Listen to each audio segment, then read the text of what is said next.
Hey everyone, welcome back to the podcast. Oh, we got a good one here for you guys today. We already pretty much recorded half the podcast right before this because we have got on this discussion of low carb, high carb, what's better. Well, my guest today is a carnivore expert. So we are going to go to the low carb side of things, but we're going to talk about just who should be doing this, maybe who shouldn't be, and everything beyond that. My guest today is Dr. Paul Saladino. He is the leading authority on the science and application of the carnivore diet. He has used this diet to reverse autoimmune issues, chronic inflammation, and mental health issues in hundreds of patients, many of whom had been told their conditions were untreatable. He is the host of the popular Fundamental Health podcast and the author of the best-selling book, The Carnivore Code. Dr. Saladino is board certified as a physician nutrition specialist and in psychiatry and completed residency at the University of Washington. He lives in Austin, Texas, and can frequently be found exploring wild places when he is not writing, researching, or working with clients. You can find him at heartandsoilsupplements.com. As well, the carnivorecodebook.com, and those links will be in the show notes. Welcome, Dr. Paul Saladino. It's good to be here. And it's so funny. We had this great discussion before. We're like, we better just press record. I wish I had been recording because it was, we'll redo it. We'll redo it because I know my listeners are going to be like, what, Karen? Now what are you telling us? I've had people on the podcast recently talking about the importance of carbohydrates, and I've had keto experts. I've had carnivore experts, but Paul, you were the most convincing. I mean, I've been friends with Dr. Ken Berry for a long time. I've had him on the podcast. I've had Sean Baker. I've done my own research on it. And it was when I heard your podcast interview actually with Mark Sisson that I was like, oh my gosh, I think maybe I should be going carnivore. And I had you on my list of, I gotta talk to this guy. And then reading your book, I was like, man, this guy's so convincing that I think I have to try going carnivore to see what it'll do for me. And you yourself, Paul, you've come from this background of similar to mine. Like, you've tried it all. You were vegan, you were paleo, you did the autoimmune. So tell us a little bit, how did you come across doing carnivore? Because like most of us, you thought it was ridiculous, the idea of eating meat only in your diet. I did. And there's so much to unpack here. And I'll just say at the very outset that we're not going to just talk about eating meat on this podcast, nor am I advocating for everyone to just eat meat in their diet. Number one, organs are critically important. Eating nose to tail is huge. Number two, what I actually do with the carnivore code and with a lot of my messaging is help people understand how to broaden their perspective, how to look at food differently. So my take on a carnivore diet is not about just eating meat. It's about 2 to 3 key things that I'll lay out, and then I'll give my story as the background. The first, which I'm sure your listeners will be aware of, is that red meat and organs are essential foods for humans that have been part of our diet for millions of years. They incredibly deeply shaped the formation of the human brain over that time and are indispensable to human health. And they have been incorrectly vilified for the last 70 years based on bad science, mostly observational epidemiology. And we can talk about what all that means. Second premise that I'm trying to help people understand, so as we change this framework, is plants exist on a toxicity spectrum. They have toxins. We know they do. I almost said they have Texans. I'm a Texan. Plants don't have Texans. Plants have toxins. Plants have toxins. We know they do. We're familiar with some, but the roots of this, the botanical science around plant toxins goes very deep. And I'm not advocating that everyone on the planet stop eating all plants. My message is to help them understand that there is this toxicity spectrum. And if people are not thriving, I want to offer them a tool that helps them understand which are the most toxic plants and the most toxic parts of plants and the least toxic parts of plants. And that is not an original idea, because diets like paleo and autoimmune paleo have sought to do the exact same thing. I have just formulated the toxicity spectrum differently.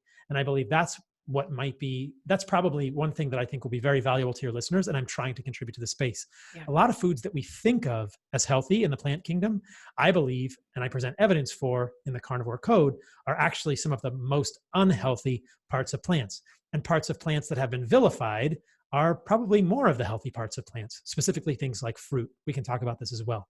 Okay. The third piece of the equation is something that will probably not be crazy or as radical to your listeners as the first two might be. And it's the idea that processed vegetable oils are a massive environmental and evolutionary and biochemical catastrophe for humans. And strict avoidance of these vegetable oils will be critical toward achieving metabolic health. And that's not really that surprising, but there's a lot of nuance there as well. What you and I were talking about before we got started on the podcast was this really interesting question. What is causing metabolic dysfunction?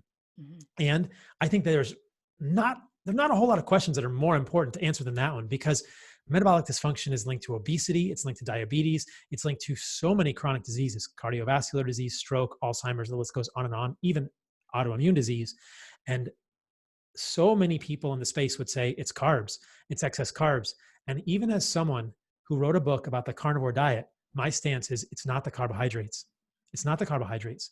In the setting of underlying metabolic dysfunction, carbohydrates fan the flames, but they did not cause the blaze. And this is super critical to tell people, because if you don't correct the underlying cause, which I believe is excess linoleic acid, and we'll get into this in this podcast, excess omega-6 polyunsaturated fatty acid, primarily from vegetable oils, but from a lot of other sort of sinister hidden sources in our diet, that is causing our metabolism to be broken, and it's making us fat. That's another big thing, is that it's making us gain weight when we don't want to. And we'll get into all that. So those are the three key principles. And I hope that gives people an idea that I'm really trying not to be dogmatic. I'm just trying to rework the framework about how we think about human diets and do it from a little bit different ancestral lens. I love what paleo is doing. I love that ancestral lens. I just look through the ancestral lens and I see things a little differently than Lauren Cordain. It's funny because Rob Wolf is one of my great friends. He wrote, of course, the Paleo Solution. And Rob and I see pretty much eye to eye these days. And, I did a podcast with Lauren Cordain a while ago, and I saw that. His group is also kind of coming around to this perspective. And it's this kind of idea that a lot of the foods, and we'll dig into this, but a lot of the foods we think of as the most healthy plant foods, quote unquote, the vegetables, things like leaves and stems and roots and seeds, are the most highly defended parts of plants. That's a teaser for what we're going to get into. Yes. My story is similar to a lot of, I imagine, your listeners. I have had my own autoimmune disease. I had asthma and eczema, which are on this continuum of atopy. And my dad's a doctor, my mom's a nurse. So I got over-medicated like heck as a kid. I got theophylline in my applesauce, and I got albuterol inhalers every single day. And that was not the answer to my asthma. And I didn't know what to do. All I knew was I had asthma, and I had these little bumps on my hand from time to time. Throughout my adult life, it seemed to get a little better, but it never went away completely. And my eczema got worse and worse and worse as I got older. Some people, it gets better. Mine got worse, to the point that when I was in college, I had some massive eczema outbreaks, and all I got was systemic steroids that made me feel horrible. Western medicine didn't have answers for me. They never said, maybe it's the food you're eating. Maybe food is triggering this. Maybe food is a trigger for your autoimmunity. They never said anything like that. It was just, here's a huge dose of topical steroids. Here's a huge dose of oral steroids because your eczema got so freaking bad. I had id reactions and whole things like this. And it wasn't actually until after college that I started thinking about these connections with food. It had always kind of been brewing in the back of my mind. I always asked these questions as a kid. What is causing illness? What is causing these diseases? And I'd usually ask my father as we were walking around the hospital together, seeing his patients, and I was a small child, I was saying, Dad, why is that person sick? And the answer my dad said was, we don't know. We don't know what's causing atherosclerosis. And I thought, that's not an acceptable answer to me. It's not my dad's fault, but Western medicine didn't know and continues to do the same sort of patterning where they say, we don't know, but we have a drug for you.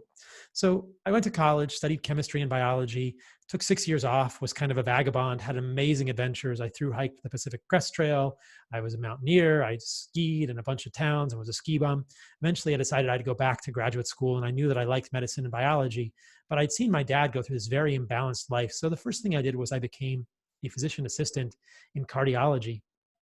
And going to PA school in cardiology was fun, but it wasn't until I started practicing cardiology that I saw firsthand how truly symptom-focused and pharmaceutical-based our medical system was.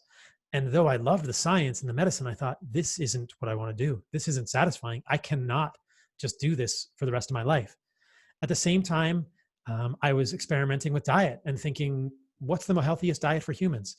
I was sadly misled into the realms and thickets and spiny, brambles of raw veganism for 7 months, which resulted in little more than 25 pounds of muscle mass weight loss extreme skinniness and really, really bad gas. I was horrible to be around in any closed space. I had the worst farts. It was horrible. Don't worry. I tried the whole raw vegan thing too there. I think I only lasted a month, but it was terrible. It didn't work, right? No. But it's an idea. And I think there are some ideas in the raw vegan world that are worth considering. Are there toxic byproducts formed when we cook food? We can entertain that later in the discussion if we have time. Raw veganism didn't work for me. I heard a lecture by Jeff Bland, and the idea of a paleo diet really resonated. Okay, what does my genetic book of life say? What is the blueprint in my body asking for? What is a species appropriate diet for humans? I think humans have been eating a meat for a long time. I talk about this in the first couple of chapters in the book. Meat has truly shaped us. And hunting animals, there's a lot of good anthropologic evidence that hunting animals was the event that made us human by providing us with unique nutrients that are not found in plant foods. So at that time in my life, I thought, all right, let's get meat back in the diet. I felt a lot better, muscle mass gained back, but my eczema didn't get any better. So the next 10 to 12 years were this journey with paleo, iterations, autoimmune, cut this out, cut that out, maybe dairy back in, maybe chocolate. What triggers it? What doesn't? Eczema was up and down throughout all of it. And in medical school, it got very bad at times. I was doing jujitsu. I had horrible eczema on my knees and elbows. And then after medical school, I was in residency and in Seattle, and just at times would have this weeping eczema along my lower back at my belt line. I thought, this is ridiculous. Something in my diet needs to change. But I thought that I was eating a very good diet, and I didn't know what I could possibly take out. At the time, I was probably eating grass-fed beef, lettuce, avocado, berries, sweet potatoes. Had you done things like the histamine intolerance or SIBO? Were you doing multiple different things? I think a lot of people do that. Well, I didn't have any symptoms of SIBO at the time. While I was doing my residency at the University of Washington, I was doing functional medicine training as well through the Institute of Functional Medicine. I thought, I don't have symptoms of SIBO, so I don't think I have SIBO. Maybe I'm histamine intolerant, and I did iterate around low histamine foods. That didn't seem to help it. Okay. But that was really the beginning of the rabbit hole. Wow, well, let's try histamine. Let's try salicylates. Let's try oxalates. Let's try saponins. Let's try other phytoalexins. Wow, there's a lot of toxins in plants that I should take out. And there are some animal foods that could also be triggering me, specifically eggs or dairy. But there were a lot of plant foods that I started to take out. And I thought, what is going on? At that point in my life, probably a little over 2 years ago, I heard Jordan Peterson on Joe Rogan's podcast. And he said, I did this carnivore diet and I felt way better. And I thought, that's interesting. I've always been curious regarding autoimmune disease, and the fact that autoimmune disease seems to be connected with so many other illnesses. And what is causing that? What is the connection? I'm always interested in this idea of a central idea or a unifying theory in medicine. I think there are probably a few things we are doing in 2020 that are evolutionarily discordant from our ancestors that are really triggering most of our chronic illness. So when I hear about somebody improving autoimmune disease, I was like, what is going on with that? So his autoimmune disease got better with cutting out plants. My first thought was, that's crazy, because from my functional medicine training, I had been indoctrinated to think these plant compounds are super valuable. They're super valuable, right? Yeah. Okay. 3/4 of your plate should be vegetables. We've heard the rainbow, that a million times. Eat the rainbow. Yeah. The more fiber, the better. If you're farting too much, you eat more fiber to stop the farting. Fiber cures everything. Yeah. Our ancestors ate 500 grams of fiber per day. They basically just ate trees. They were just woodchucks. They ate bark. You should just go out in your yard and just eat tree bark and get all the fiber you can, and supplement that with some psyllium, and you'll be good. Yeah. So it's like you go to worship at the church of fiber, and so you think, okay, all right, I'm going to do it. And even though it's, causing this cognitive dissonance with my ideas, and lo and behold, within 2 weeks, my eczema was completely gone. And for the first time in years. Wait, back it up. So what made you go, I'm going to do this, even though I think it's totally nuts? Because I just want to try things. Yeah, okay. There was enough science that I could find to say, all right, maybe some of these things are questionable, but I hadn't gone deeply down the fiber rabbit hole, or deeply down the polyphenol rabbit hole, or deeply down the phytonutrient rabbit hole, or any of those rabbit holes at the time. But I thought, okay, there's enough people, let's give it a try. Let's just try and eat meat for a few weeks and we'll see what happens. And the eczema goes away. And I think, well, that's cool. And then also I felt better psychologically. I felt different psychologically, and I didn't have depression or anxiety. But immediately I felt less angry, more emotionally poised, and more positive. And I thought, there is something to this. And that was the beginning of my fabled tumble down the rabbit hole. And here I am 2 years later with a book and podcast and a super fascination with the ideas around animal foods. Yeah. And my eczema has never recurred. I remain very insulin sensitive. We can talk about my diet now. And I have a great body composition, and I'm not combusting from lack of, quote, antioxidants in my diet. And guess what? I poop every day, and it's beautiful, with 0 fiber in my diet for the last 2 years. So, and the thing about this way of thinking is that it challenges almost every single widely held paradigm by Western medicine. Red meat is bad for you. It will cause cancer. Saturated fat is bad for you. LDL causes heart disease. Fiber is necessary. Plants are beneficial. Fiber is good for you. Polyphenols are good for you. The list goes on and on. And that's one of the things I found so fascinating about it. Like, whoa, what if we are thinking about this all wrong? And I really believe we are. I really believe we're thinking about it all wrong. It's not such a surprising notion when you think about it from an ancestral lens. And that's what's so interesting to me, is that so often we are told, eat vegetable oils because they lower LDL. Eat corn and canola oil, they lower LDL. And you think that's a 2020 lens based on a lipid hypothesis, which is wrong and flawed. Ancestrally, when would we ever have eaten canola oil, cottonseed oil, rapeseed oil, or oil pressed from sunflower seeds, or corn, or soy, or peanut, or any of these things? We would never, ever have done this. We would have gotten lots of saturated fat from animals. Why do we think that the foods that we have eaten for 3.5 million years are bad for us? And of course, this is just an intellectual hypothesis or a thesis, but I think there's a lot of intuitive congruency here to think, oh, okay, I get it. And so many of the things we are recommended to do today are totally evolutionarily inconsistent, and therein lies the problem. Also in 2020, if we do eat meat, we never eat the organs. And this is another thing that our ancestors do that is critical. And, when people hear about a carnivore diet, they think you only eat meat. And I think, well, is liver meat? Is heart meat? Probably, but people don't even think about it. I'm like, no, I eat lots more than meat. I eat the organs too. And I eat bone broth, and I eat bone marrow. And if I'm lucky, I'll eat some brain, and they just get all grossed out. But I don't think people just imagine a carnivore diet is bacon and eggs and steak all day, every day for the rest of your life. Which for many people it is. And that's not the way that I would recommend constructing it. That's not the way that our ancestors would have constructed an animal-based diet. Like I said in the very beginning of the podcast, I really think of this more broadly as an animal-based diet informed by a spectrum of plant toxicity. I don't include plants in my diet, but I want people to be able to if they desire it. And I think that for most people, that will be fine. Yeah. How did we get so turned around? That's what I want to know. How is it that there's only this very small percentage of really smart people and researchers like yourself who understand that plants have poison? I've always known that, but I've always thought it was in excess that then it can be bad, right? And my body tells me that. If I eat a whole bunch of just vegetables in general, if I overdo it, I actually start to feel sick to my stomach, especially certain ones.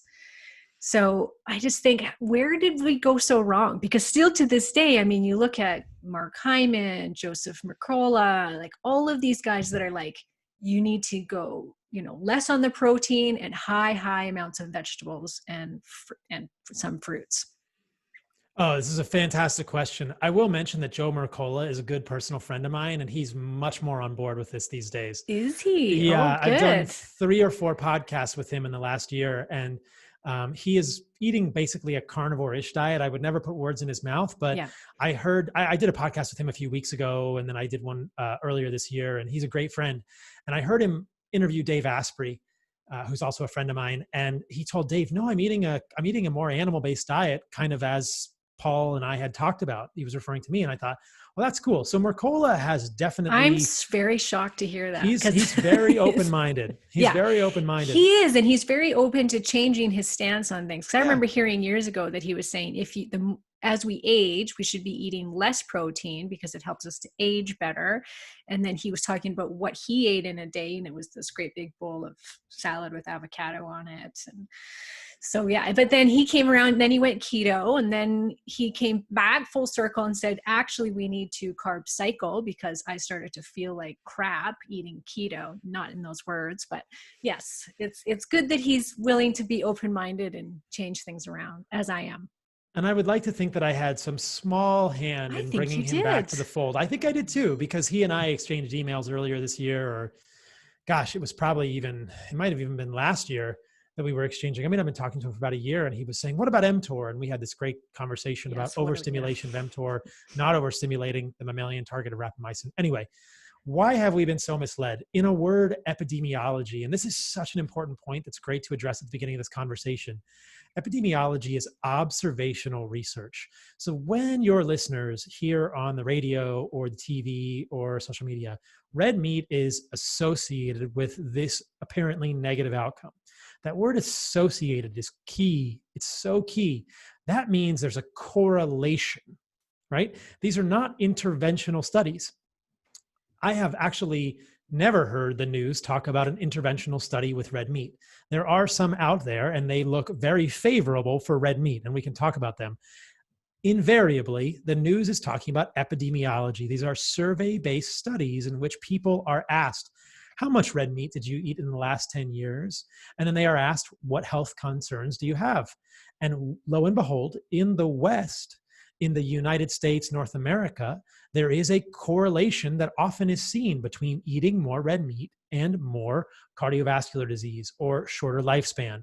And so the news media says, aha, this is associated. And that's true. There is an association, but correlation does not make causation. And these studies are not meant to draw causative inference. We're supposed to use these studies to generate a hypothesis, which we then test with an interventional study. These studies tell us about the narrative in the country. How many people have you ever seen at a barbecue who go to a barbecue and only eat a hamburger patty with nothing else on it? How many people go to, Paul. Right, in your community might be very unique. How many people in the United States, do you think eat steak or red meat with nothing on it? How many people, we should ask McDonald's. Without a beer in hand. Right, without a beer, potato salad with vegetable oil, potatoes, sugar, bread, right? How many people, we should ask McDonald's this, how many people come into your restaurants across the country and order just 3 Big Mac patties with nothing else? No special sauce, no bread, nothing else. It's essentially minuscule. So I hope people understand, we must be careful not to blame red meat for what, in my opinion, the special sauce has done. Don't blame red meat for what mayonnaise has done. And the problem with mayonnaise, in my opinion, is canola oil. But we can extend that. Some people say, don't blame red meat for what bread has done. Sure, processed flour and bread, probably not great for humans. But these foods are eaten together. And this is what epidemiology is fatally flawed. This is why epidemiology is fatally flawed. There are many things that congregate together. What have we been told about red meat for the last 70 years? What is the prevailing narrative in our country? Red meat is bad for you. So what else have we been told recently? Like, look both ways before you cross the street. Don't ride a motorcycle. It'll kill you. So who eats red meat in our country for the last 70 years? The same people that don't look both ways when they cross the street and ride motorcycles and drink more alcohol and do many other unhealthy behaviors and exercise less and are of lower socioeconomic status and don't go to the doctor regularly for colonoscopy, mammograms, etc. This is what I call in the book just the bad news gang. This is an unhealthy user bias because the narrative in our country has been that red meat is bad for us. What we are never told about on the news are the studies from countries like Asia. And there's epidemiology, so the same type of study in Asia, in which people are asked the same question: how much red meat do you eat? And what do they find? The men who eat the most red meat have the lowest rates of cardiovascular disease. And the women who eat the most red meat have the lowest rates of all cancers. I believe it's breast cancer and other cancers. Now, this is very interesting. You could generate a hypothesis here and say, red meat is good for Asians and bad for Westerners. Probably not. No. what is more likely is that the narrative is different. And in fact, if you ask people in Asian societies, red meat is associated with affluence. It's affluence. Who eats red meat? People who are rich. So what do people who are rich do? They're of a higher socioeconomic status. They're more likely to exercise. They have better health care. That might result in better health outcomes. Do we see how misleading associations are? Yeah. So I should write another book about, how to listen to news media, although I don't think it'd be very interesting.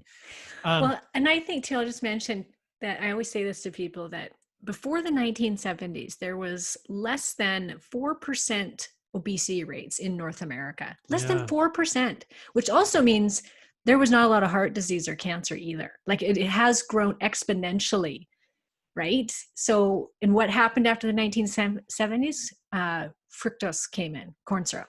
Well, we can talk about it. Actually, I would suggest it's more vegetable oil rather than vegetable fructose. oil. Yeah. I would suggest it's a couple of different things, because it gets blamed a lot on fructose, but I don't think that's the main culprit. Again, and I can talk about that. That's a controversial position, but I think that it's really careful that we know what the main enemy is.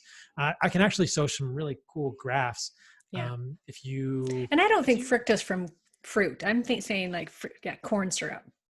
Yeah, and corn oil. Right. Corn syrup and corn oil. But also if you look at this, so we could talk about this, and this is a really interesting thing. Do you do these as videos or just as audio? Both. Yeah. So show it. Yeah. Yeah. Will you let me let you share? Screen share. Yeah. So I'll find this for you.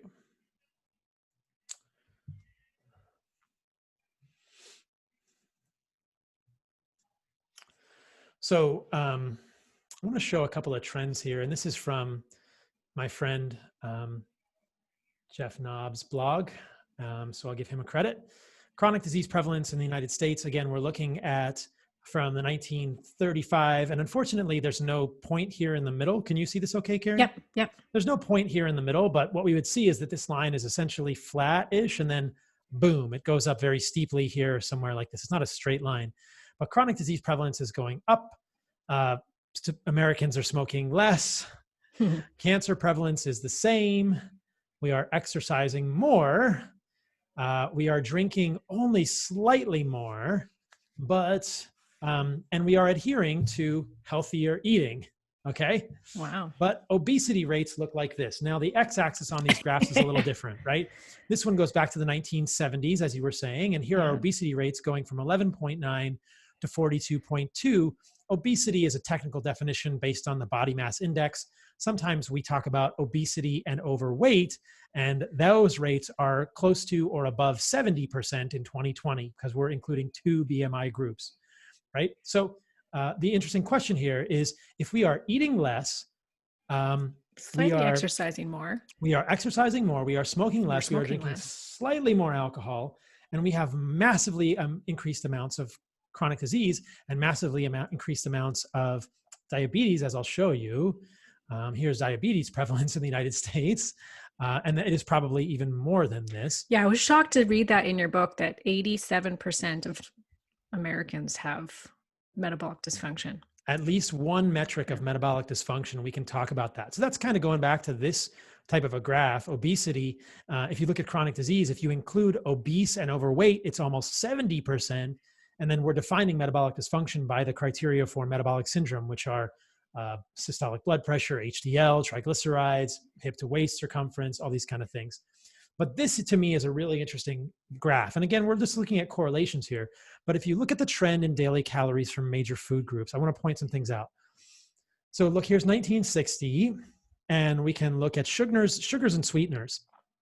So in 1960, they were here. Certainly they went up, but they've come down actually recently in the last 20 or so odd years. So have grains and grain-based foods. There's a trend here, and then it goes down in the last 20 or so odd years. Well, that's interesting. Which is weird. I would not have thought that. Right? Yeah. But it's actually going down. Now it's a little higher than it was here, but it's going down. Now, this green line is slightly going up. That's meat. So people might say, aha, see, it's our meat consumption. But as I'll show you in a moment, the meat that we're eating more of is chicken. It's not red meat. And then there's it's kind of a subtle blue line here or green line here, animal fats. And you can see animal fats have actually gone down significantly over that time. So if people are trying to pin this fat is bad. Right. If people are, and because we are listening to health advice, because we are doing what we are supposed to be doing, right? And we can look at vegetable consumption. It hasn't actually gone up that much, But what is this line, do you think, this red line?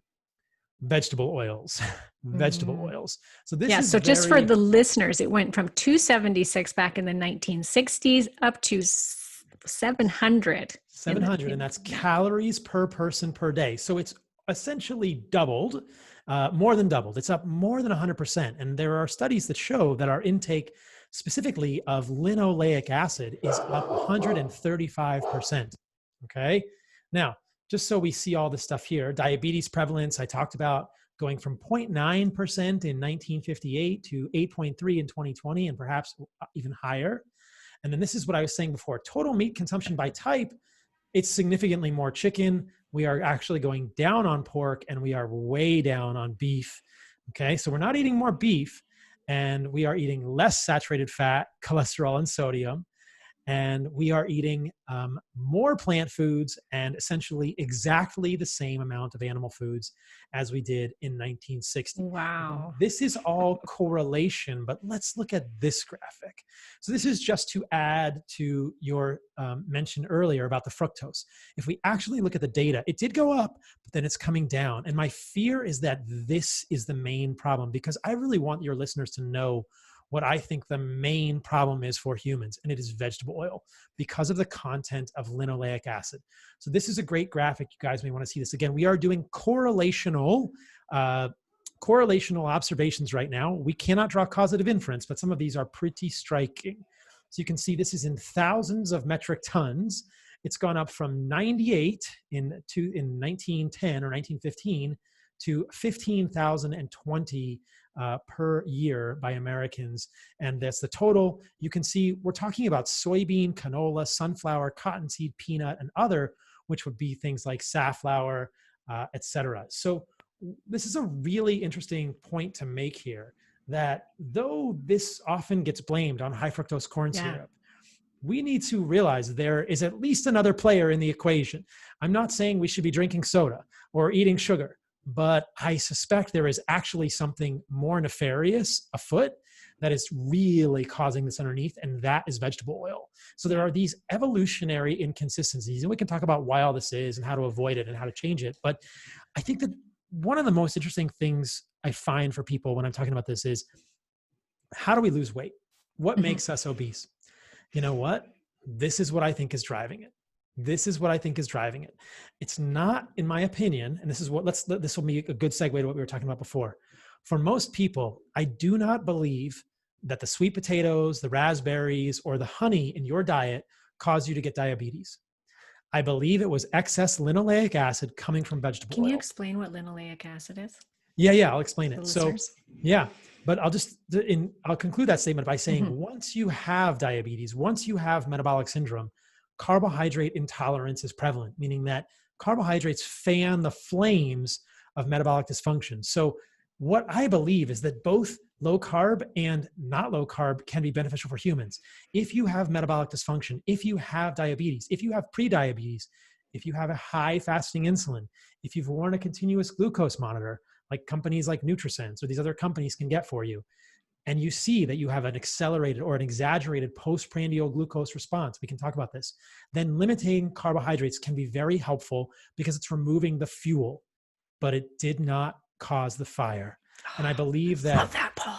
Right, thank you. I love it. But it's important because look, if we don't remove what caused the fire, so here's the problem.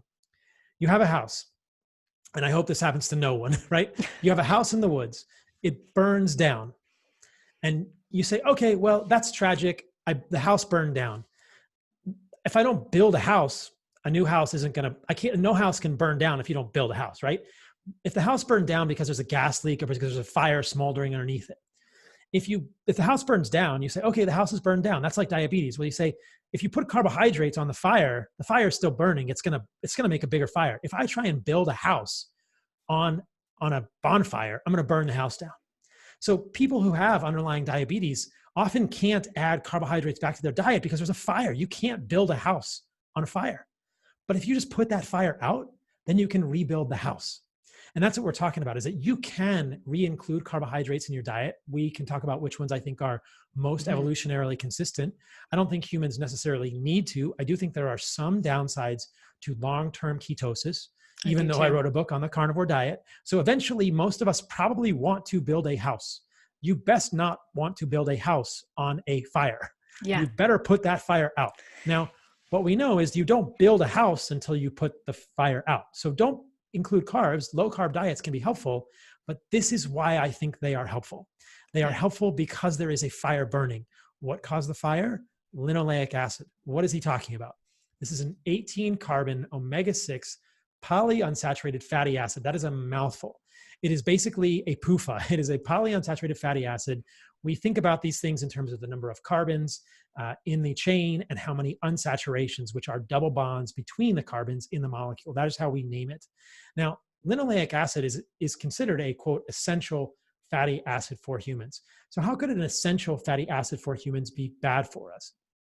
And I've really been deep in this rabbit hole recently, and the very high level explanation of this appears to be that there are different signals in our environment for humans to become obese or gain fat evolutionarily to prepare for times of scarcity or winter. And there are evolutionary signals for us to lose fat during times of abundance. And these are fatty acids. So fatty acids are not all created equally. There are people in the community who would say that all calories are created equally. And I think that doesn't make a whole lot of sense, because I can show you two different fats, one being stearic acid, which is an 18 carbon saturated fat, and one being linoleic acid, that is an 18 carbon polyunsaturated fat. And they appear to have very different metabolic effects in the human body. Stearic acid, which is a fatty acid found in animal foods, found in suet, which is the kidney fat, or tallow, or the lining of organs, or like the trimming, or the subcutaneous fat of animals, appears to be a signal for humans that you have an abundance. And this makes sense, right? When we give stearic acid to humans who have been deprived of it, and there are studies which show this, I can reference it, but that we can give stearic acid to humans that have been deprived of stearic acid. In the experiment, they put the humans on 2 days of a low-fat vegan diet. We see their mitochondria turn on immediately and start burning fat. And you can see the mitochondria fuse, and you can see acylcarnitines, which are the precursor to fat burning, go down. So you give a human stearic acid, their mitochondria fuse and start burning fat. Before, when you deprive them of stearic acid, their mitochondria fragment and stop burning fat. Well, that's interesting. Mm-hmm. This is the reason that we name, so at Heart and Soil, which is the supplement company that I've created to help people get more organs in their diet, we have a supplement called Firestarter, and it's a high stearic acid tallow.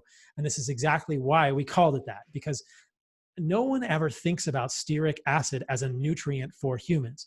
But if we are not getting enough animal fat, I believe we can become deficient, and there's good evidence that it's valuable for us and for our mitochondria. What's the flip side? The flip side at a high level appears to be linoleic acid. There are small amounts of linoleic acid in our environment, but where are they? They're in nuts and seeds and grains and things I believe, would have eaten during times of starvation or survival or preparation for the winter. And we would never have gotten massive doses of linoleic acid, this 18 carbon polyunsaturated omega-6 fatty acid, like we do in vegetable oil. But we would have gotten slightly more linoleic acid from things like nuts and seeds. But what are the foods we're told are good for us today? Nuts and seeds. And canola oil, but we're told nuts and seeds are good for us, right? Almonds are good for you. Walnuts are good for you. Sunflower seeds are good for you. These have higher levels of linoleic acid in them than animal meat, which is very low in linoleic acid.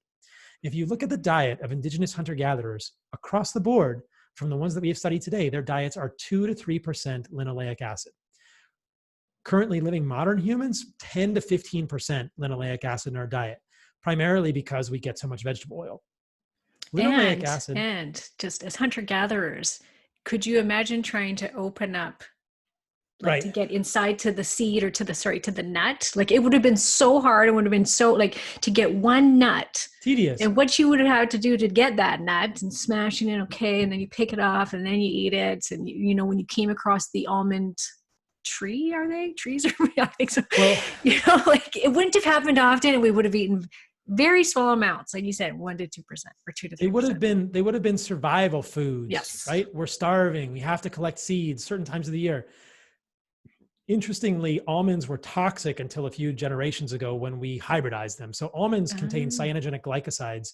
Many of the stone fruit pits like peaches and apricots, there's an almond inside that. There's a quote almond inside that. Those are toxic. Those have a lot of cyanogenic glycosides. You don't want to eat those seeds. Plants are very good at defending their seeds. So almonds have been toxic until a few generations ago. But if we are eating lots of nuts, the hypothesis that I offer is that this is survival time. You're just not getting a lot of the abundance of animals. Now, the signal from linoleic acid to our fat is grow. It's grow. And it makes us fatter. And so say what, grow your ass? grow your ass, grow your belly. Yeah. Yeah. Like grow, not grow the good things, not grow muscles or a nice booty, like grow your ass in a bad way or grow your butt, right? Get fat. And this is a survival response. So you think about it, you can see this, like you can see it in free living people too. You can see that when they eat a lot of nuts, they're going to get fatter. And what we are doing today in Western society is giving ourselves a signal every single day with these higher amounts of linoleic acid that winter is coming, coming. Hold on to fat, get more fat, hold on to fat. And evolutionarily, we might have done it during times of scarcity. If we didn't have times of scarcity, we probably never would have done it. We never have to do it today. We never have a food winter. We don't have to eat those foods. But this is what's so crazy. I see this as a real departure from this evolutionary signaling around linoleic acid. There's lots of biochemistry. You can go deeper into that fire, but let's back up a little bit and I'll offer some more support for this argument. If we believe that carbohydrates cause diabetes, then why are there so many free living groups of hunter-gatherers that eat lots of carbohydrates that are not diabetic? The Kitavans, the Tavaruans, the Tucacinta, many of these groups in today's world, who knows what they did traditionally, even the Maasai among the women, they eat lots of sweet potatoes. They are not going to get metabolic dysfunction. If carbohydrates cause metabolic dysfunction, then why is that the case? Why are they not having metabolic? They do not have metabolic dysfunction.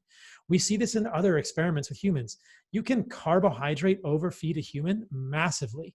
In the absence of protein and fat, right? If you just give humans bagels, it takes a lot of bagels to get somebody fat, an insane amount. In fact, we don't really turn excess carbohydrates into fat unless it is massively increased. I'm not saying we should give humans bagels, but to suggest that carbohydrates cause de novo, meaning in a healthy individual, metabolic dysfunction is biochemically false. But this is a very misleading thing that the ketogenic community, and I love these guys, they're my friends. Yeah, same. I just don't want this to be misleading. I think the story is a little more nuanced. Now, one of my good friends told me nuance doesn't sell. A real bummer. Except I always say that too. People get so frustrated with me. I'm like, no, like you can't get tunnel vision here. You got to open it up because each person's going to need something different. Right. But nuance doesn't sell. But unfortunately, the truth is often nuanced. So the nuance that I am driving here, again, is that if you have diabetes or pre-diabetes or metabolic dysfunction, your body is not going to handle carbohydrates well. You should remove them or lower them significantly. Thus, we see the massive benefits of a ketogenic diet or a low-carb diet. If you are metabolically healthy, carbohydrates are fine for you. They're absolutely fine. I'm not advocating for high-fructose corn syrup, nor do I think grains are beneficial. No, and people are probably very confused right now hearing me say that, saying, this guy wrote a book about the carnivore diet. So I want you all to know that in the book, I have created what I call a carnivore-ish type diet. I have given 5 tiers of a carnivore diet. And the first tier is carnivore-ish. I'm going to have a cookbook coming out next year that's a carnivore-ish cookbook. And I've created a spectrum of plant toxicity. If you're going to eat plants for color, variety, texture, entertainment, what are the least toxic plants? This, I think, is what's going to help the most people access this way of eating. I don't eat plants. Okay. I don't eat grains. I don't eat rice. I do include carbohydrates in my diet, and we can talk about my use of honey because I think that's an ancestrally available carbohydrate. And I have found great benefits in the last 4 to 5 months that I've included honey. So I've been doing an animal-based diet. I want to broaden these terms. There's no dogma around, quote, carnivore here. We don't need to be like other dogmatic dietary groups like vegans or anything.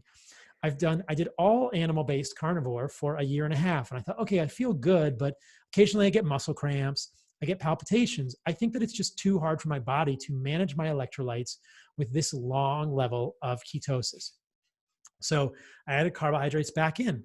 I felt better immediately. I did not have insulin resistance. I did not get brain fog.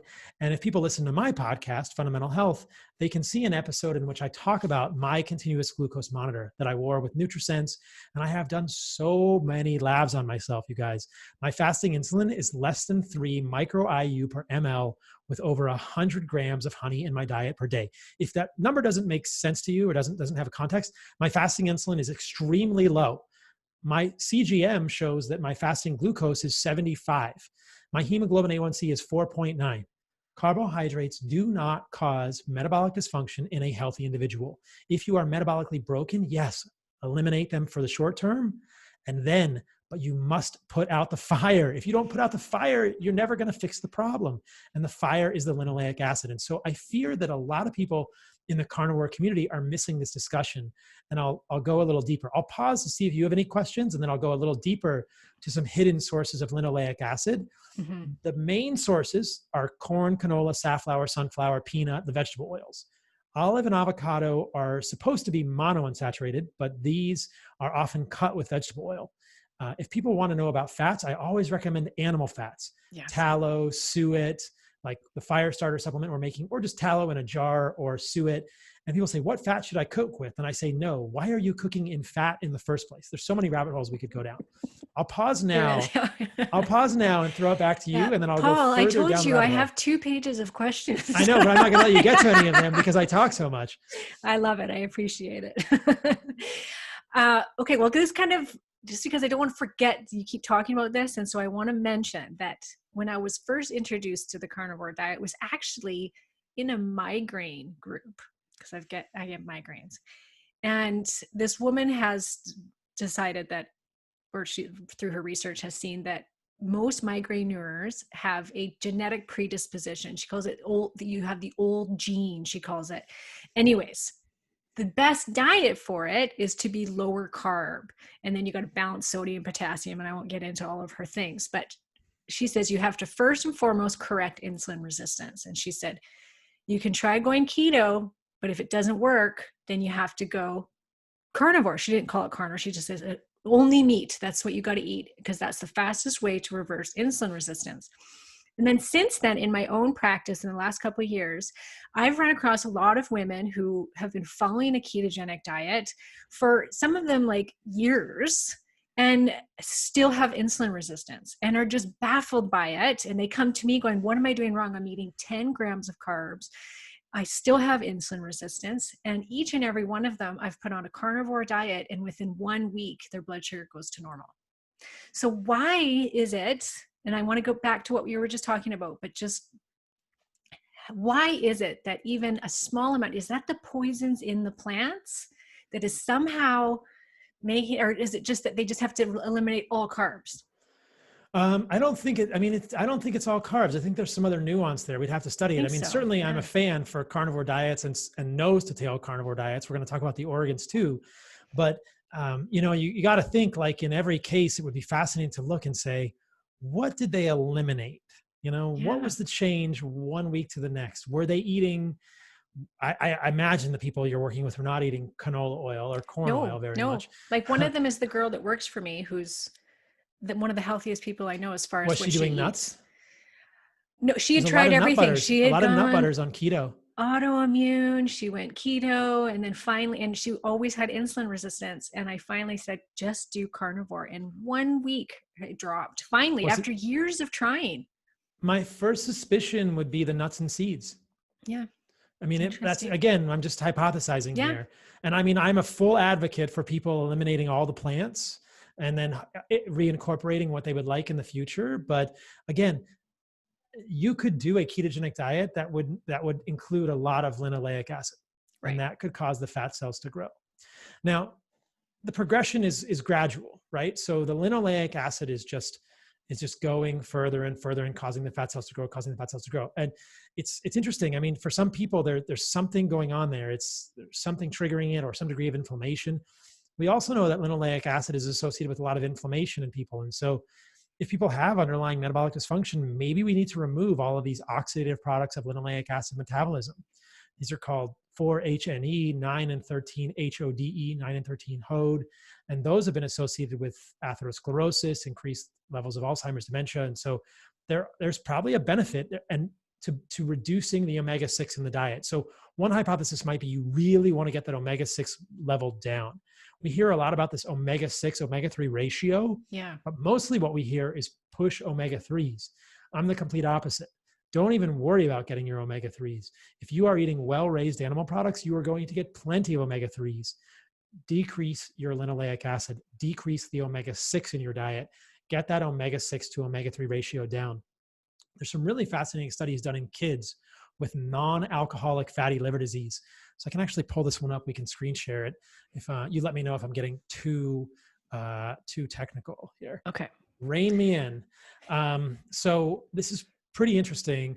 So what they did in this study with kids was, these are kids with fatty liver disease, which is obviously a correlate for insulin resistance. And so this is a low omega-6 to omega-3 polyunsaturated fat ratio diet to treat fatty liver disease in obese youth. It was a 12-week low linoleic acid diet, and they found there were 20 obese adolescents, and all of the OXLAM, so all of the oxidative products of linoleic acid metabolism went down, hepatic fat content went down, and markers of insulin sensitivity went up. So they got more insulin sensitive. These data suggest that independently of weight loss, a low omega-6 to omega-3 diet ameliorates the metabolic phenotype of adolescents with fatty liver disease, and that response to this diet is modulated by this gene called the PNPLA3 phenotype. Okay, so pretty cool stuff. So what's interesting here is, no one, I'm sure there are people talking about this, but I haven't heard many people talk about this on keto. What is your omega-3 to omega-6 ratio on keto? There's a lot of nut butters on keto, right? There's a lot of linoleic acid on keto. And that's a study with a surrogate for insulin resistance. So what you're doing on carnivore is you're getting out all of those plant foods. And again, like I said at the beginning of the podcast, we can go into this, the leaves and the stems and the seeds. And seeds are broadly thought of as nuts, seeds, grains, and legumes. These are all highly defended. Linoleic acid is this evolutionary signal. She might have still been giving herself that signal. That's one thing I have a question about. So let me just go a little deeper into these other sources of linoleic acid. This is a great segue so people will know. Nuts, seeds, grains, but also what our food eats. So this is a really important conversation that wraps into ethics and ideas around how we raise our animals. Most people will be familiar with grass-fed, grass finishing of animals and understand the ethics around that. I've talked about this a lot. The last chapter of my book talks about the regenerative agriculture ideas, the fact that if you raise meat in the right way, it will enrich the soil carbon and improve the environment that it's in. It sequesters carbon in the environment. Also, raising meat the right way gives it lower linoleic acid. When we feed corn and soy to chickens and turkeys and pigs, they have a different biochemistry than ruminants. Chicken and pork and turkey and duck, the linoleic acid really gets stored in their fat by a lot. And the amount of linoleic acid in their fat can triple or quadruple if we feed them corn and soy. So though this is a hard thing for many people to hear, if they are not doing well just eliminating the vegetable oils, sometimes it's worth really refining the meats they are eating.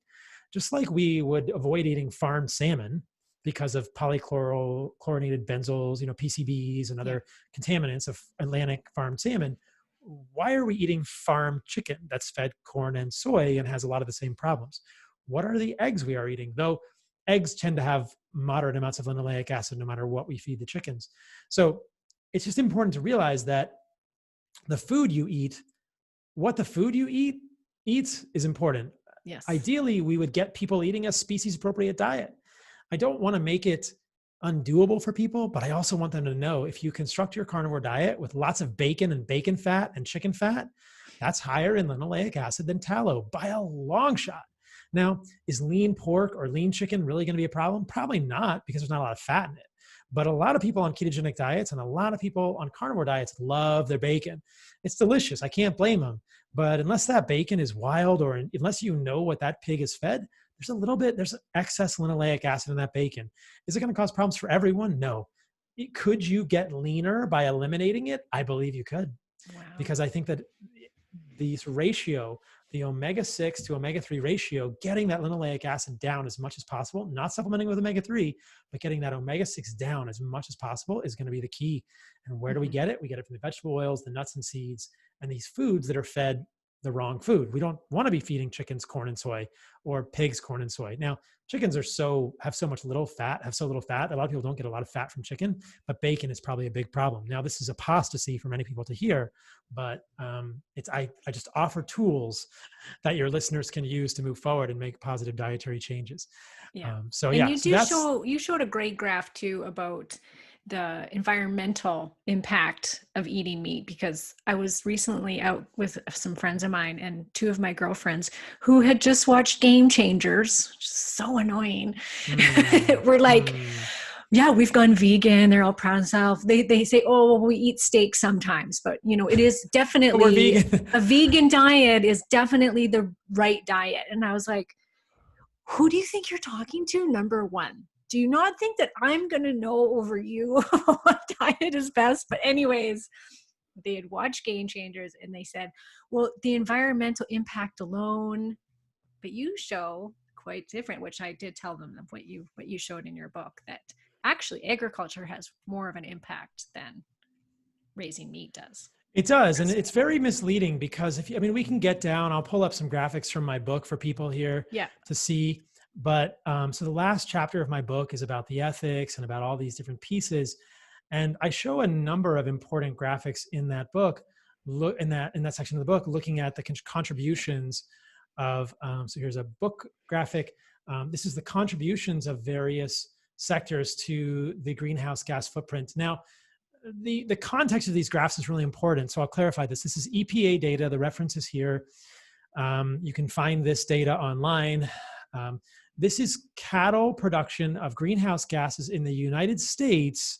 And this is sort of what we call tailpipe emissions in 2016, meaning how much does the cow actually burp and fart? And so we're comparing apples to apples. And what you see is that beef represents 1.9% of the total US greenhouse gas emissions. There is another significant portion, which is 1.8% from other agricultural livestock. So pigs and chickens, all those things do the same amount as beef.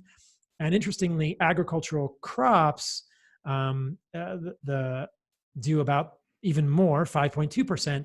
But when you compare the amount of carbon dioxide equivalents coming out of the mouth or the butt of a cow to the amount of carbon dioxide coming out of a car, it's not even comparable. Electricity generation is 30.3, transportation is 26.4, industry is 21.3. And so what's crazy here is people look at this and they go, that's not the data I've heard. And so it kind of is the same story with the epidemiology. And it's sad because you have to be a very astute citizen scientist these days to unwind all this stuff and say, well, what data were you looking at when you saw something different? Most people have, in the plant-based realm, most people are given these ideas around FAO data. And FAO data from 2006 or 2009 were not apples to apples. They were not tailpipe to tailpipe. They did a life cycle analysis for cows, and they compared it to tailpipe emissions from transportation. So nobody's done a life cycle analysis for transportation ever. We don't know all of the carbon dioxide equivalents from transportation. We only know tailpipe. So we can really only compare that to, quote, tailpipe from cows. And the FAO wants to compare life cycle on cows to tailpipe on cars. Well, that doesn't really fit. That doesn't work. Why would we do that? And then the FAO is comparing world emissions.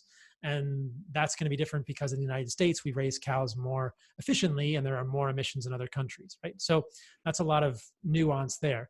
But I'll just share one more thing from that same chapter in my book, that when you actually look at the life cycle analyses and you look at the amount of greenhouse gas produced per pound of product, you can look at farms like White Oak Pastures. And they're actually carbon negative, meaning that for every pound of beef produced, they sequester 3.5 pounds of carbon into the environment. And not surprisingly, things like soybeans, Impossible Burger, or Beyond Burger are carbon positive. So it's really to note that the White Oak Pastures, like raising animals in the right way, is going to allow for sequestration of soil carbon. And the way it happens is because of this. Here's a graph from white oak pastures. The number of years regeneratively grazed on the x-axis and the soil organic matter on the y-axis. And you can see that over time, the amount of carbon in the soil is going up. It goes from 1 to 5%. That may not sound like a lot until you consider the fact that for every 1% of carbon in the soil, you can sequester an inch of rain during a flood event. So now you can get 5 inches of rain, and that soil is going to hold it and not erode the topsoil. You can also notice that that soil is going to be much richer and have a higher productivity with plants, which means you can feed more animals on any given amount of land. If you look at soil that's been farmed regeneratively, so at my website, which is heartandsoilsupplements.com, on the videos page, you can see a video of Will Harris. I think it's on the second page, and he's showing a picture. He's showing, not a picture, he's actually showing he's showing these two soils from his farm. I'll actually show you guys this video who are watching. So he's showing these two types of soil from his farm and from his neighbor's farm. And it's amazing because you can see the difference so clearly between these types of soil. So I'm going to share the screen here. Okay. Can you see this all right? Yeah. So you can see this is the soil from his neighbor's farm. Oh, wow. This is the soil from his farm. Okay, so for those that are listening, the soil from the other farm is this looks like almost like chocolate milk. It looks like gross. Lightly colored, yes. Very lightly colored compared to his, which is this, looks like coffee grounds, dark coffee grounds. Dark coffee grounds. So he just was showing that there's a fence between them. They are 25 yards apart. So amazing. Really, really incredible, right? And all this stuff, again, is at heartandsoilsupplements.com. Yeah. And so you can— Great name, by the way. Thank you. We're doing good stuff. We'll tell you about it. So it's really cool because you can see what's happening in the soil. And this is why regenerative agriculture is the answer. And I think it's an incontrovertible argument. Well, we know that biodiversity is important. The soil microbiome is important.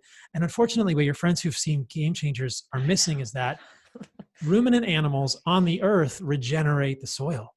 Mm-hmm. They make the soil richer. That's why the United States has that rich middle part of the country that we've now monocropped to hell over the last 70 years. But it used to have very rich soil there because there were millions and millions of ruminants living in the middle of the United States for years and years, for millions of years. Wow. So it's quite an interesting story. It makes total sense, but that ethical piece is absolutely critical. But it all kind of goes back to this ancestral perspective. How were we living? How do we live like our genetics are expecting? Well, our genetics are expecting us to eat animals. They're expecting us to eat animals nose to tail. They're expecting us to eat organs because there are unique nutrients in the organs. And they're not expecting us to get a lot of linoleic acid unless winter is coming. So if you avoid that, you're likely to do much, much better. Mm-hmm. I think a lot of people too would say, okay, we've been eating meat maybe for millions of years, but that doesn't mean that we shouldn't now be eating the grains because that's easier and it's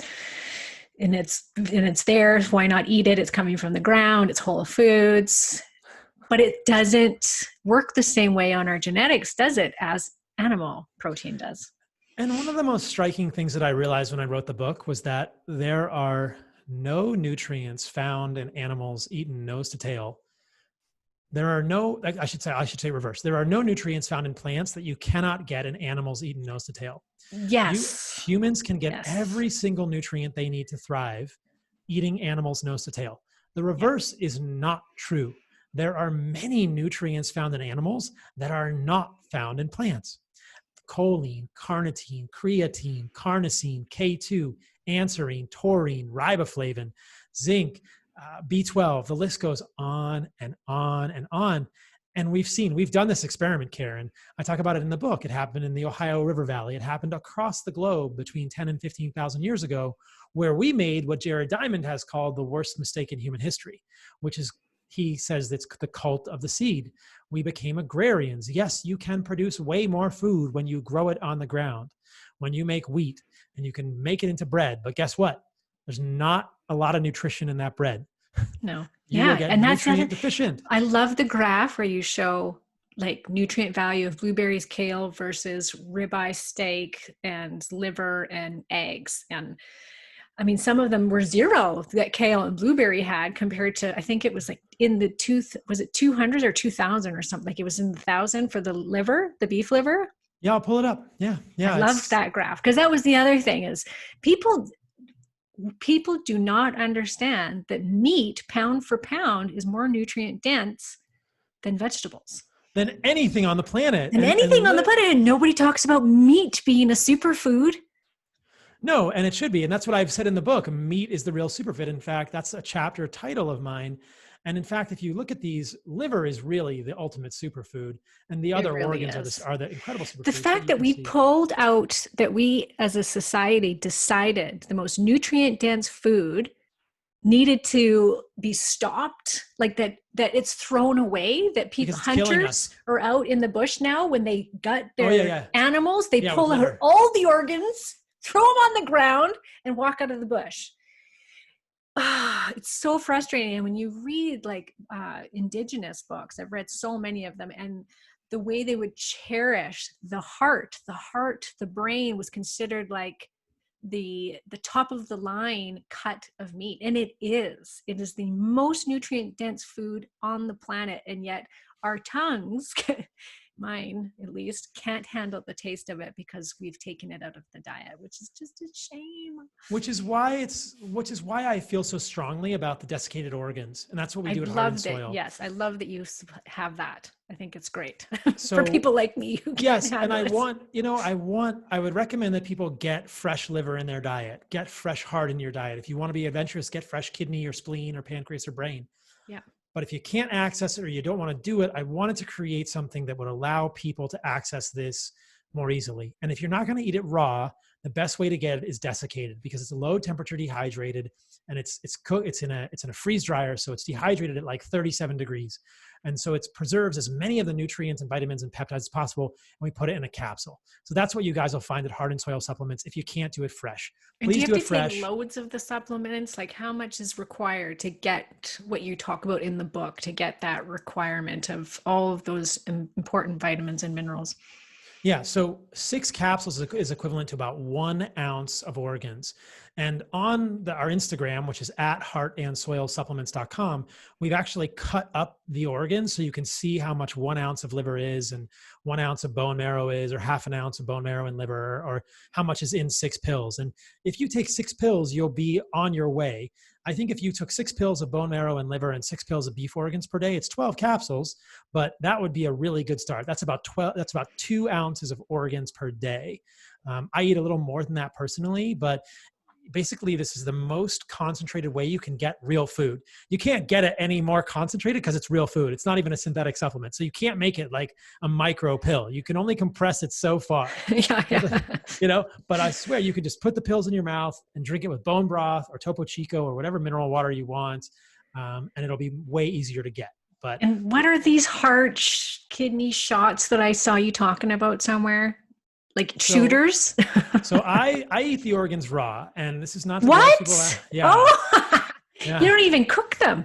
No, I don't cook them because I want, and that's why I think desiccation or raw is the best. Now, on the website, also at heartandsoilsupplements.com, you can see a video of me, what I eat in a day. It's on the About Us page. And I eat the organs raw, and I'll just cut them up into small pieces and then drink them with water or bone broth. I do shooters. And I think that's the easiest way. So you're not chewing them. I'm not chewing them, and it's way easier that way. You just do a way shooter. Easier. I could do that actually.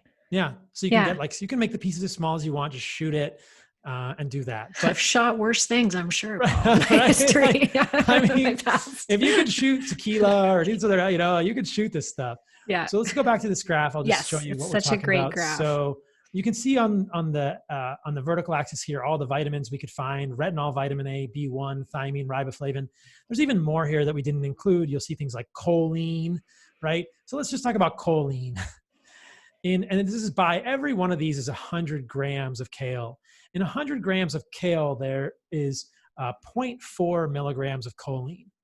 In 100 grams of liver, there are 333 milligrams of choline. 333 milligrams. In 100 grams of egg yolks, there are 820 milligrams of choline. Let's go up here and look at riboflavin. In 100 grams of kale, there is 0.3 milligrams of riboflavin. In 100 grams of liver, there are 2.8 milligrams of riboflavin, 10 times the amount of riboflavin. There's no riboflavin in blueberries. And you can put any superfood, quote, vegetable you want on here. There's no real appreciable sources of riboflavin in the plant kingdom. You can pick any of these nutrients and you'll see there's a massive difference here.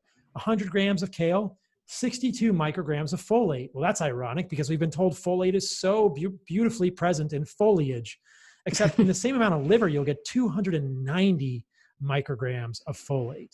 That's what you need to make babies and neural tubes and not have, all these critical things. So, basically. Yeah, and this doesn't even show amino acids. That's a whole nother discussion. Discussion about the bioavailability, but I do have a graphic that shows that. We can go through that as well. So it's important to note that the bioavailability of so many of these things in plant versus animal foods is very different. So this is a graphic from the book. You guys who are watching are getting a full preview of the book. This is the bioavailability of protein. And what you can see is this is a measure of the DIAS, the digestible indispensable amino acid scores. And it means what I'm showing here is that beef, egg, pork, and fish are much more bioavailable per amino acid than rice, kidney beans, peas, rolled oats, tofu, et cetera, these plant foods. They're about twice as bioavailable when it comes to the DIAS, the digestible indispensable amino acid score. So that means that, like, if you were actually to look at how much there would be in, some of those things might look like they have more in it, but it's what's available. It's like calcium. There's more bioavailable calcium in, it's in greens, but in Swiss chard compared to milk is what I was going to say. But yeah, as far as meat goes, the bones. The bones, yeah. And people often ask about calcium on a carnivore diet. You can get calcium in bone broth.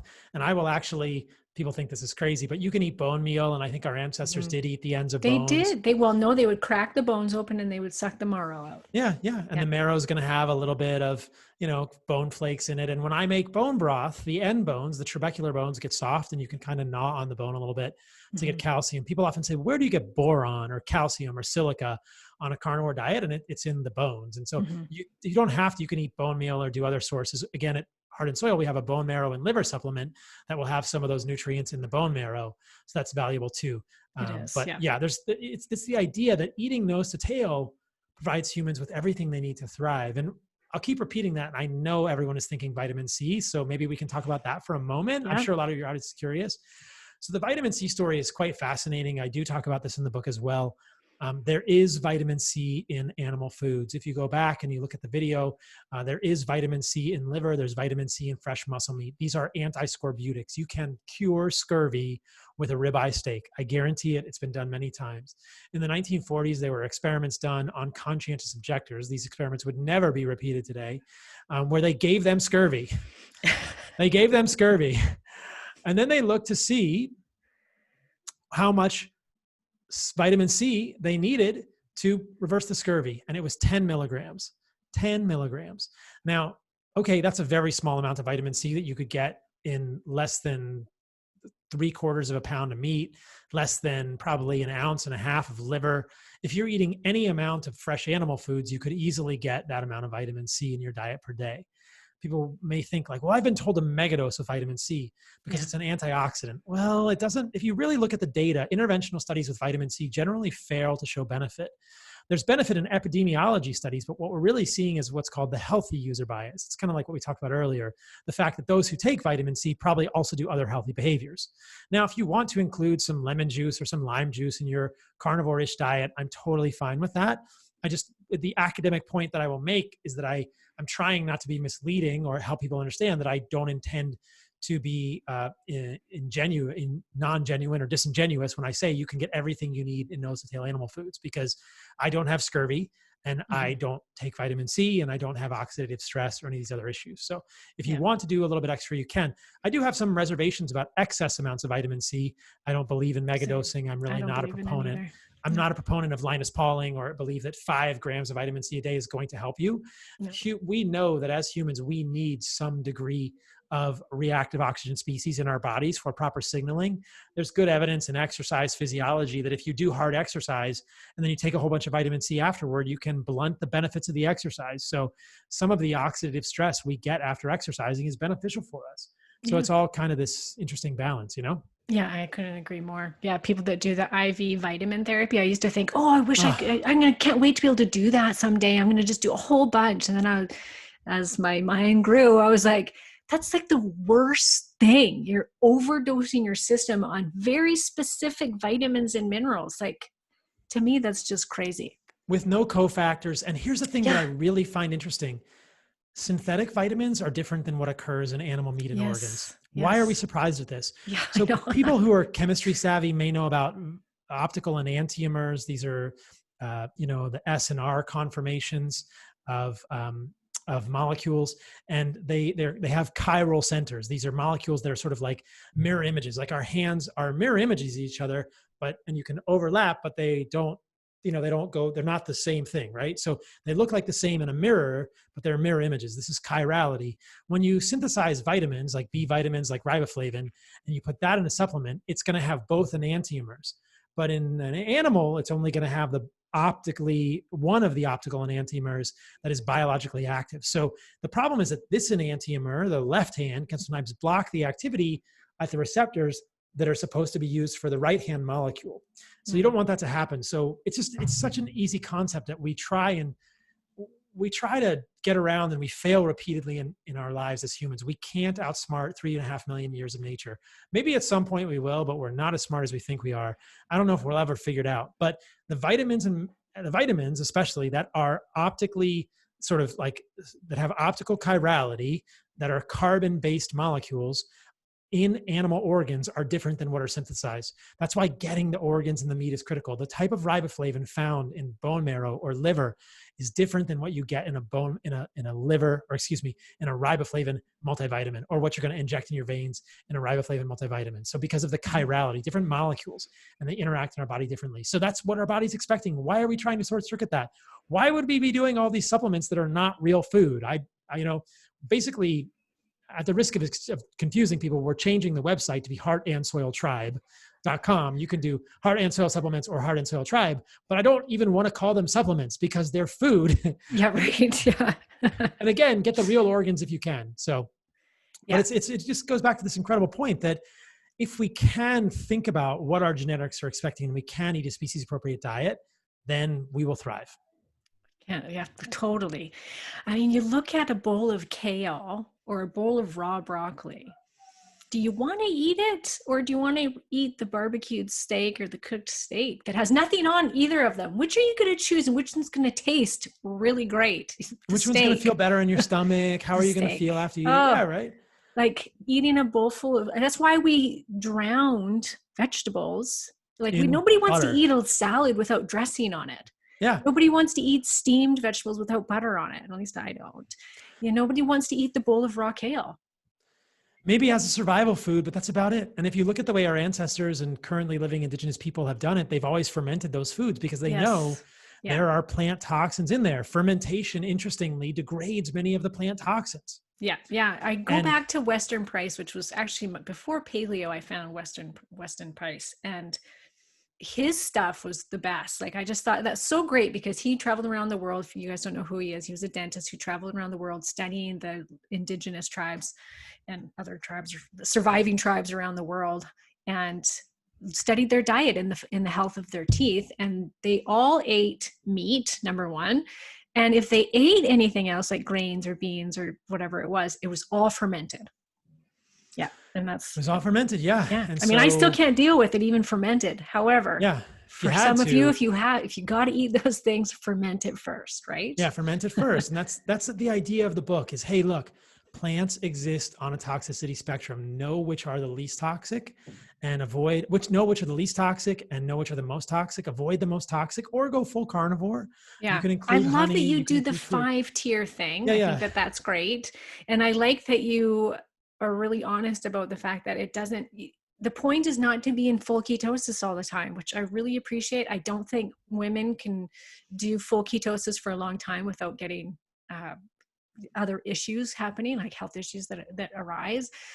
And I like that you've really seen that with yourself, that you've realized, okay, I got to put some honey into my diet. And when you first began, you had the clarity in your brain, not because of going into ketosis, because you weren't, you were eating honey at the time. And so I just appreciate that you are open-minded to say, hey, some of us need to have this in our diet and we do better on it. Yeah. And so the first few days that I did carnivore diet, when I just started, I did honey. Then I went keto for 1.5 years, or low carb, 0 carb. And then I incorporated the honey and other things back in with the continuous glucose monitor. But I don't think it's bad for humans to be in ketosis from time to time. I think all of our ancestors, men and women, would have during times of 100%. fasting or starvation or scarcity. Absolutely. Eating But that's honey, just it. Fat. Like, look at what those exactly. 3 things that you just said. It was a survival mechanism. Yeah.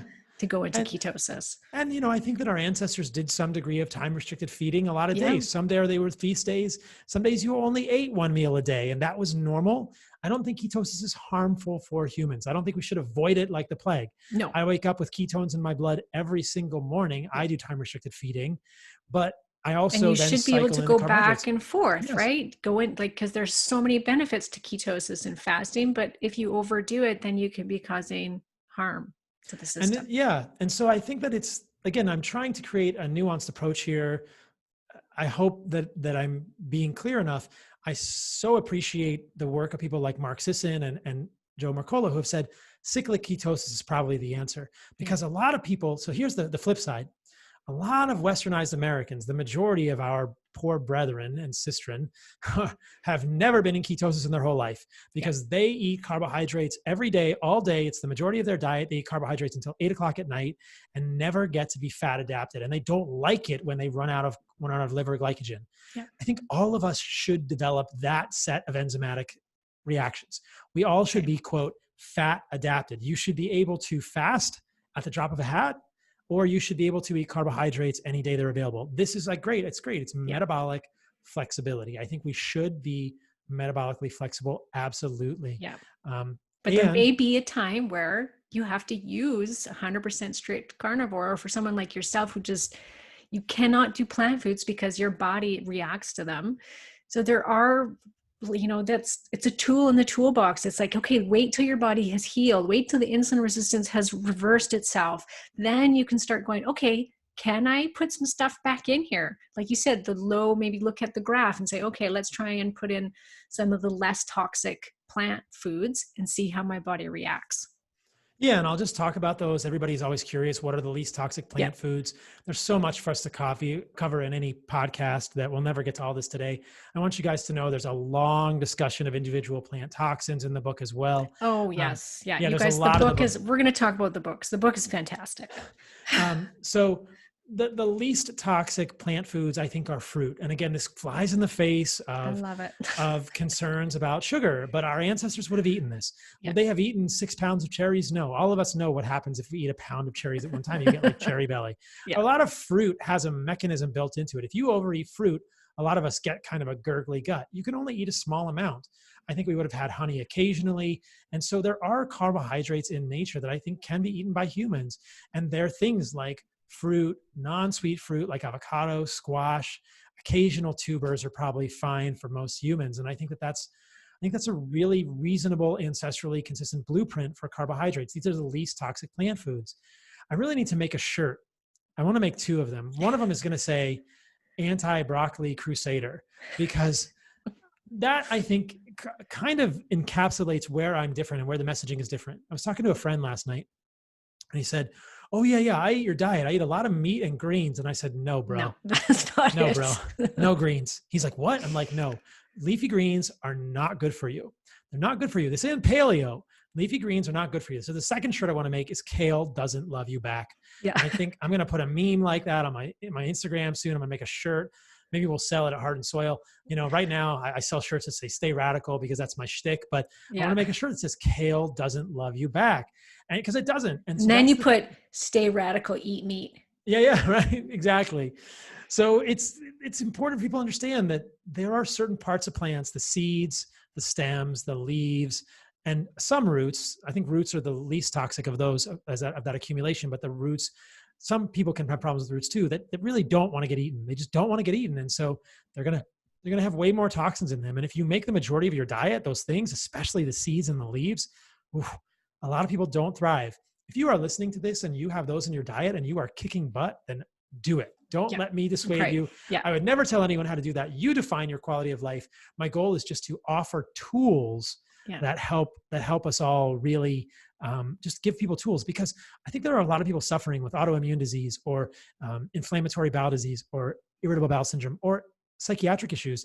And they think they've done it all, and they're never being told, maybe that kale, maybe it's the nuts, like your client with keto and nuts or something. Maybe it's the nuts, but I thought almonds and walnuts were the best thing in the world for me.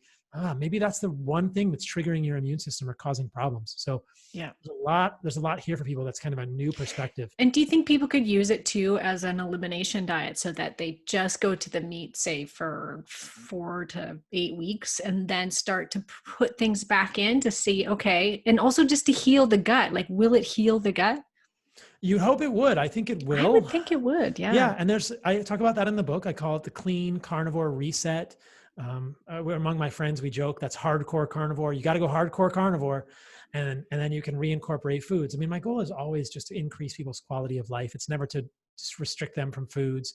I don't think of it as restriction anyway. I think of it as an intentionality with regard to foods. We get to eat the best foods on our planet that our ancestors would have celebrated for generations.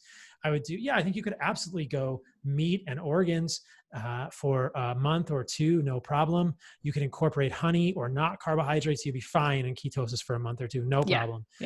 For most people. And then incorporate things you want back in your diet gradually, starting with the least toxic plant foods, as I detail in the book. Yeah. And the book is great. You guys can see just how much knowledge this guy's got. He breaks it all down, and every question that you might have about this carnivore diet, he's going to address it in the book. I promise you. Well worth the read. Even if you think I would never go carnivore, read the book, because it opens your mind up. I mean, I think you should go into it with an open mind and be like, okay, let's hear what this guy has to say, because this can really work for some people. And I think it's an amazing tool, as we've discussed, in this journey through life for some of you. And I think I saw a client of mine yesterday who's riddled with psoriasis. She's been autoimmune, and it's helped a little bit in the last probably 5 years. She's really healthy, and she's trying really hard to be healthy. And I was like, you know what? You got to get this book. I said, even if you think you'd never do it, I said, get the book, because he's going to convince you to do it and give it a try. Try it for a month. That's what I told her. I said, try it for a month. Like, what's the worst thing that can happen? Like, nothing. I said, you're going to either feel better and it's going to go away. I said, imagine if it did. Imagine if the depression went away, the anxiety and the psoriasis, then the itchy skin all the time. And I'm like, it could just be from these plant poisons. And, a lot of people can get 90% of the benefit or 95% of the benefit as carnivore-ish.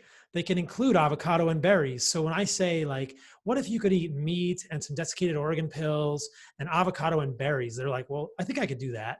A lot of people, you say, oh, I could never just eat meat and eggs and, whatever, organs for a month, but you add avocado and berries, it's great. So you can also step down, you can use it as elimination and say, let's do carnivore-ish. But I don't think there's anyone really else out there offering that sort of a blueprint. So I just hope it's valuable for people. Like, nobody's really saying, nobody's really saying, like, hey, like, these are the least toxic plant foods, include a few if you need to, or do none and see how you feel. And then once things get better, you've won. You can always go back. You can always add more, but you'll never know how good you could feel until you cut things out that could be causing problems. Yeah. And I was concerned too, because I always get concerned with the ketogenic world with women specifically. I see that their calorie intake goes way down, and then it starts to cause problems. And when I was going through your book and you're going through the 5 tiers, each tier, they were hefty meals. Like, he gives you an example of what you would eat in a day. And it wasn't calorie restricted. Like you didn't want to actually show what the macros and the calories are, but you can tell by just looking at it, that's a good amount. Like, you're not going to be in a major caloric deficit, because some people do that.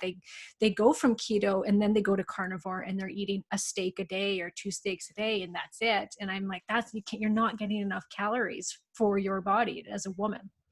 Yeah. And I think that's very important for men and women, especially, that they know their goal. If the goal is to be in a caloric deficit, then great, that's easy. And if the goal is not, don't be in a caloric deficit, because that's going to change your hormonal, balance as well. It is. Yeah. So you guys, this is Paul, man. It's all about the carnivore code. Go check it out. Heartandsoilsupplements.com. Yeah, heartandsoilsupplements.com, thecarnivorecodebook.com. Well worth the read. So thank you so much, Paul, for coming on the show. It was great. My pleasure. My pleasure. I just hope that it adds a tool for people, and they'll have something more in their arsenal, and that will affect some lives positively. Absolutely.